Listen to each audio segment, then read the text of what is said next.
আজকে ছাদে এসেছি কিছু জিনিস কালেক্ট করব, তো যার কারণে আমি সরাসরি আগে আমার ফলের রোতে চলে গেলাম। তো এদিকে যেতে যেতে ভাবতেছিলাম যে না, আমি এদিক দিয়ে শুরু করব না, আমি অন্য দিক দিয়ে শুরু করব, যার কারণে আমি আবার উল্টা পথে হাঁটতেছিলাম। তো আমি এদিকে সরাসরি চলে আসলাম আমার কামরাঙ্গা গাছের নিচে। আমার কামরাঙ্গা গাছগুলো অনেক আগে থেকে কামরাঙ্গা হচ্ছিল, পাখি খেয়ে খেয়ে শেষ, আমি নিজেও খাইতে পারি নাই।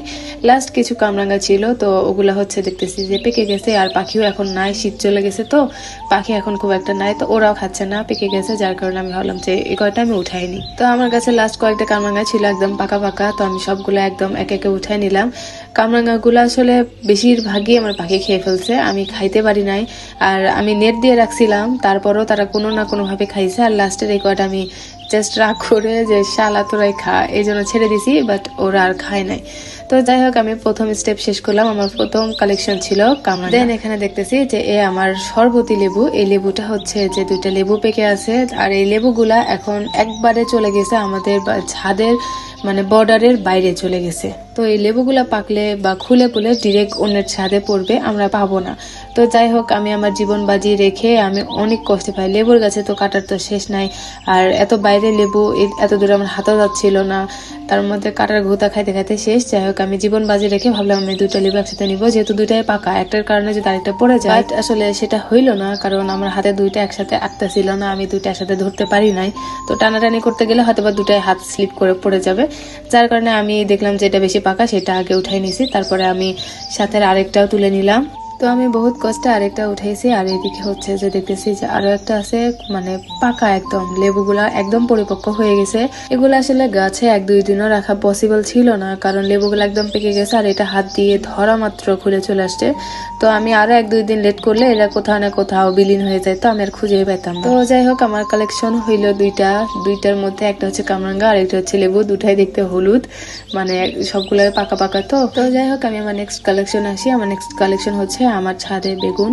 তো এই বেগুনগুলো কেন জানি লম্বা লম্বা হয়েছে, আর আমি ছোট চারা আনছিলাম, তো কেমন বেগুন হবে এটা আমার জানা ছিল না, তো আমার ছাদে বেগুনগুলো বেশ লম্বা লম্বা হয়েছে। তো যেহেতু আমার ছাদে নিজের গাছেই বেগুন আছে, তো রোজার দিনে আসলে বেগুনি খাইতে আমার সমস্যা হবে না, আমার আসলে কুমড়ানি লাউনি এসব কিছুই খেতে হবে না, আমি সরাসরি বেগুনই খাইতে পারবো, কারণ আমার ছাদে ফলানো নিজস্ব বেগুন আছে। বেগুন গাছে অসম্ভব কাটা, তো এটা আসলে আমার হাত দিয়ে তোলা পসিবল না, তার মধ্যে বেগুন গাছে যে বোটা ওটা অনেক শক্ত, তো আমি ছিটতে পারবো না, গাছের ক্ষতি হতে পারে, তো যার কারণে আমি কাটা নিয়ে চলে আসছি, কাটা নিয়ে একদম কুটকুট করে কেটে দিব। তো আসলে আমি বুঝতেছিলাম না যে কোনগুলা হয়েছে কোনগুলা হয় নাই, আসলে বেগুনের প্রতি আমার অভিজ্ঞতা নাই, বাট আমার মনে হলো যে মাঝে মাঝে সাইজে চলে আসছে, তার মানে হয়তো হয়ে গেছে, নিয়ে যাই শালা যা হয় হবে। তো আমি ফার্স্ট আমার বেগুন এটা কাটলাম, আমার বেগুনগুলো অনেক লম্বা লম্বা হয়েছে, চিকন চিকন লম্বা লম্বা, মানে আমার ঝুড়ির একদম হাইটে সেম সেম হয়েছে। তো আমি হচ্ছে যেগুলো লম্বা লম্বা বেগুন হয়ে গেছে মাঝে বয়সে আমি সবগুলো কেটে নিচ্ছিলাম একটা একটা করে। তো যাই হোক, বলে আমি তো বেগুন গাছে অনেক কাটা অনেক বাধা বিপত্তি পেরিয়ে আমি আমার 3 নম্বর বেগুনের দিকে আগে গেলাম। তো এটা ছিল আরেক গাছের বেগুন, তো অনেক বড় বড় পাতার পাতাতে না কাটা থাকে, তো যার কারণে পাতা আগে কেটে দিয়ে বেগুনটা কেটে নিলাম। তো আমি 3টা বেগুন কালেক্ট করতে পারছি, 3টা বড় বড় ছিল, আরো ছিল ছোট ছোট, ওগুলো আমি নেই নাই। তো 3টা আপাতত খাই, আমার জন্য দ্যাটস এনাফ, আমি খুশি ভাই। তো তারপর ফিরে এসে সে জায়গায় যেটাতে আমি প্রথমে আসতে নিয়েছিলাম, আমি প্রথমে সরাসরি চলে আসতে নিয়েছিলাম আমার চেরি টমেটোর দিকে।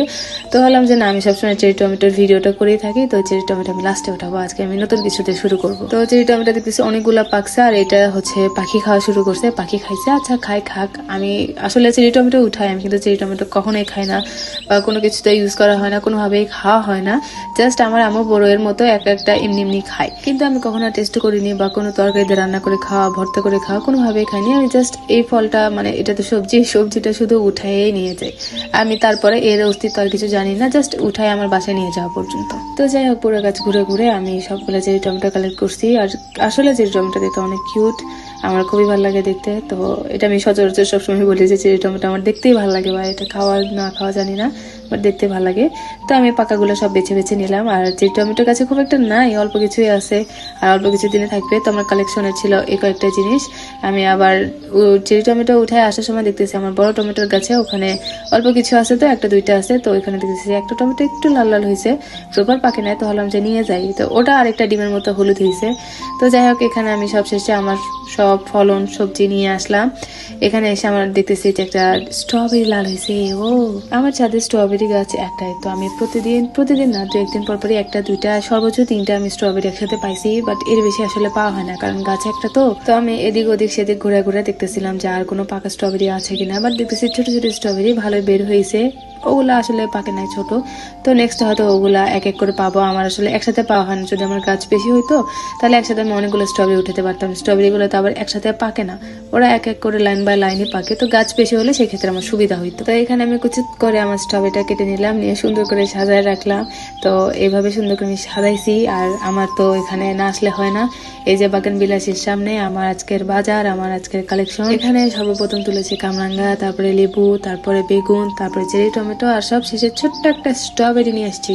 সাথে সুন্দর একটা মৃদু হাওয়া দিচ্ছিল, আমার খুশির ঠেলায় খুশির হাওয়া মনে হচ্ছিল আমার অ্যাকচুয়ালি। তো যাই হোক, আজকের মতো এইটুকুই, টাটা, আল্লাহ হাফেজ।